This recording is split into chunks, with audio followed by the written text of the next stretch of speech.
There is a ring of mass capital M and radius a. It is fixed. A point mass is released from a distance a from the center along the axis.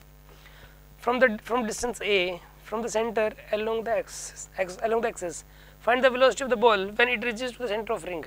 सुनो, यहाँ पे एक ring है ये वाली, ठीक है. इस रिंग का मास है m, उसका रेडियस जो है ना वो a m, रेडियस a है.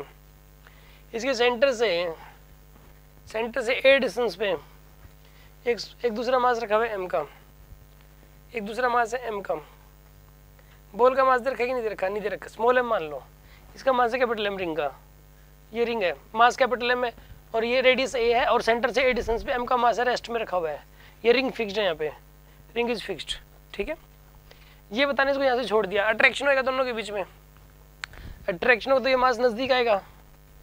जब ये सेंटर तक आएगा ना तो इसकी वेलोसिटी बताओ कितनी हो जाएगी. जब ये मास आते आते सेंटर से गुजरेगा ऐसे, तो इसकी वेलोसिटी बताओ कितनी हो जाएगी. Find velocity at centre, find v at centre, ये बताना आपको. ऐसा करो, इसमें एनर्जी कंजर्वेशन लगेगा. क्या लगेगा इसमें? Energy conservation. Mechanical energy initial is equal to mechanical energy final लगेगा इसमें लिखोगे आप. फिर kinetic energy initial plus potential energy initial is equals to kinetic energy final plus potential energy final, ये लिखाओगे आप, ठीक है ना. काइनेटिक एनर्जी इनिशियल थी 0, ये थी काइनेटिक एनर्जी, रेस्ट में दोनों ही. पोटेंशियल एनर्जी, यहाँ का पोटेंशियल देखो कितना हो जाएगा, -gm/√2a, ये तो पोटेंशियल हो जाएगा. ये पोटेंशियल एनर्जी आ गई, ठीक है. इस केस के अंदर जो है ना, यहाँ पर यहाँ का जो पोटेंशियल है पहले वो लिखा, उसको मास से मल्टीप्लाई कर दिया. यहाँ का जो पोटेंशियल है, यहाँ का जो पोटेंशियल है वो लिखा -gm/√2a, -gm/√2a.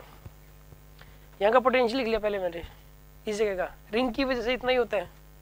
फिर उसको मास से मल्टीप्लाई कर दिया, पोटेंशियल एनर्जी आ गई आपके पास यहाँ की.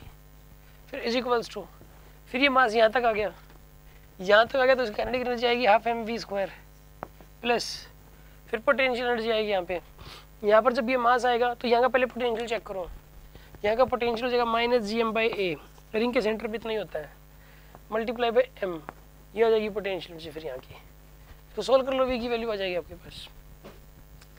पता है यहाँ पर पोटेंशियल एनर्जी लिखी, काइनेटिक एनर्जी लिखी, फिर यहाँ पर आने के बाद काइनेटिक एनर्जी और पोटेंशियल एनर्जी लिखी और सोल्व कर लिया, आंसर आ जाएगा. ये किसी को कुछ पूछना इसमें, समझ आ गया? माइक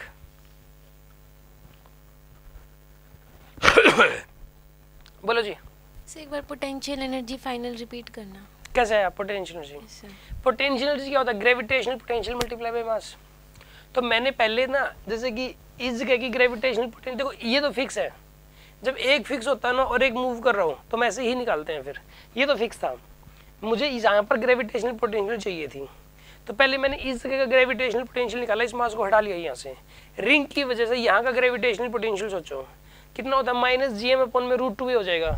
ये a, तो ये मास अभी एक क्वेश्चन आया था उसके अकॉर्डिंग √2a डिस्टेंस है, तो यहाँ का पोटेंशियल होगा -gm/√2a. फिर ग्रेविटेशनल पोटेंशियल आ गया, उसको मास से मल्टीप्लाई किया ताकि इस मास की इस जगह पर पोटेंशियल एनर्जी पता लग जाए, इस मास की इस जगह पर पोटेंशियल एनर्जी पता लग जाए, तो इस मास की इस जगह पर पोटेंशियल एनर्जी हो जाएगी gravitational potential multiply by mass. फिर मैंने क्या किया, ये रिंग तो अभी भी फिक्स ही है, अब ये मास आ गया यहाँ पर, तो काइनेटिक एनर्जी लिख दी 12mv². अब मैंने पहले इस जगह पे ग्रेविटेशनल पोटेंशियल देखा, रिंग के सेंटर के ऊपर ग्रेविटेशनल पोटेंशियल होता है -gm/r. कितना होता है? -gm/r होता है. तो यहाँ पर इस सेंटर पर इस मास को तो भूल ही जाओ, ये मास है ही नहीं, ये वाला छोटे वाला मास है ही नहीं, ये रिंग है सिर्फ. इस रिंग की वजह से यहाँ पर ग्रेविटेशनल पोटेंशियल आएगा -gm/a, और इसको फिर मास से मल्टीप्लाई कर दिया, तो मास से मल्टीप्लाई करके ये आ गया. सॉल्व कर लो, v की वैल्यू आ जाएगी निकल के. कोई डाउट?